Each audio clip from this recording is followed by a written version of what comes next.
Do you ever feel like you're in a fog in your business where you can't see light at the end of the tunnel, or you're going through the motions but you're not quite sure if you're going in the right direction? Fog is real. F.O.G is an acronym for fatigue, obligation, and guilt. And it is a dangerous place to be in for your business. In order to get clear and to get on the path to working in a way that really is in alignment with your personal values, your talents, your gifts, and where you want to go, you have to shine the lights on that fog. Fatigue can be burnout. It can be working too many hours. I used to joke that I worked part-time, as in 12 hours a day, and it was sad but true. And when I was building my business, I did what I felt that I had to do, but as I was hitting burnout, I would also invest and grow my team so that I could scale and do more of what my gifts were while having the support I needed. Fatigue can come from doing too much, and that might be personal. Maybe you need more help. I've had clients who have done simple things like have someone come clean the house once a month, and all of a sudden, what took them 7 hours on a Saturday might get freed up so that they could write more creative content or have more time with their family. Fatigue isn't just going. It can also be deficiencies in doing things that nourish us. So go ahead and just think about what you want to do, and then you can start to come up with ways to give yourself that time. The next piece of the puzzle is obligation.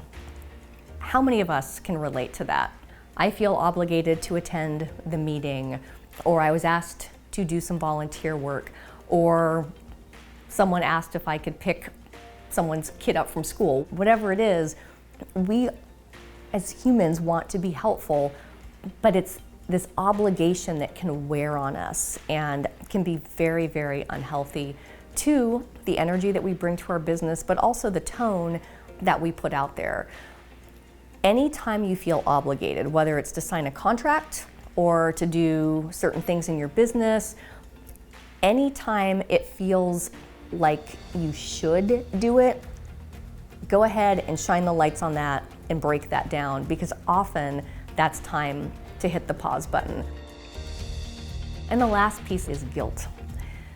Guilt can be, I'm not giving enough time to my team, or I could have done more with that project, or oh, I need to be blogging more, I'm not doing enough with your marketing, or I need to be spending more time with my significant other or my kids. Guilt is here. And as soon as you can stop and understand that the guilt doesn't have to be something you choose, then you can break that down and start to have those breakthroughs.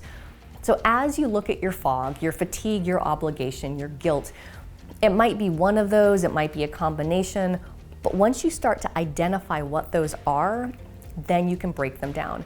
For example, I was involved to a very extensive degree doing volunteer work for a nonprofit that was wearing me down. I loved the organization, but I got to the point where I was giving too much, and I had to just stop and say, and this is the magic phrase, that does not work for me. It's a non-negotiable saying. And as soon as you identify what that is, then you can turn it around. You need to have the mindset to be willing to look at the fog. You also need to have the means, and the means does not always just mean money. It could mean maybe you need to sleep more. Maybe you need more help around the house. Maybe you're doing all of it yourself in your business and you need to hire a virtual assistant. Mindset is I'm ready to do it. Means is how am I going to get there? And then the last piece of the puzzle is motion. And it's an ongoing process. Having the idea or putting the person in place or having new solutions is one piece of the puzzle, but the motion is always continuing to keep the process going. Fog happens to us at all times and all phases of our business. It's okay, it's totally natural, but as soon as you can shine the brights on it, then the path to success will become very clear.